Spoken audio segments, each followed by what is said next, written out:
Today's Winston Cup highlights are brought to you by Ford and your Ford dealer. Have you driven a Ford lately? The Fords of Alan Kowicki, Mark Martin, and Davey Allison diced it up for the lead over the first few laps of the Champion Spark Plug 400. That's before Allison asserted himself out front, showing the force that placed him in victory lane during the Miller Genuine Draft 400 at Michigan back in June. Allison appeared to be the car to beat in the early going. While his Ford ran flawlessly, Winston Cup points leader Dale Earnhardt was headed for one of his worst finishes of the season. A cut right rear tire forced him to the pits under the first caution flag condition.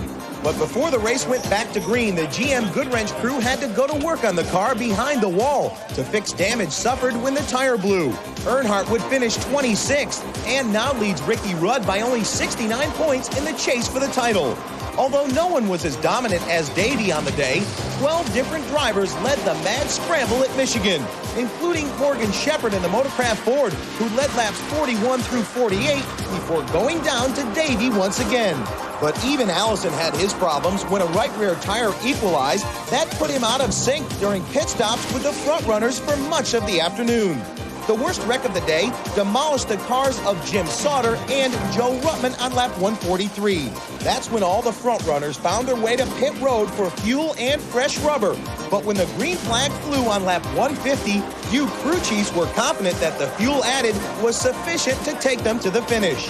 Harry Gant got out front on the restart and led until Davey and his Ford found his way back to the front once again.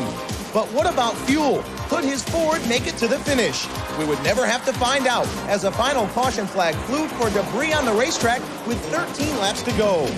All 9 cars on the lead lap pitted as Allison took on 4 tires.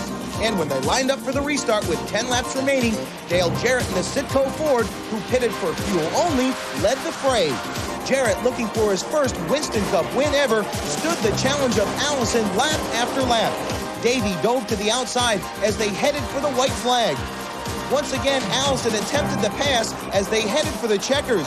The two would touch coming out of turn 4. It would be a Ford, but which one? It was Dale by 8 inches in one of the closest finishes in NASCAR history. After 129 Winston Cup starts, Jarrett finally found his way to victory lane in one of the most popular wins of the Winston Cup season. The last 4 races has to have me thinking about leaving. Is this the right thing? But it's a little bit tough. It's just decisions that you have to make, and I hope we can win a couple more races. And these people have been so good to me. The Wood brothers are such great people, and they're so good for this sport that we need for people like that to win.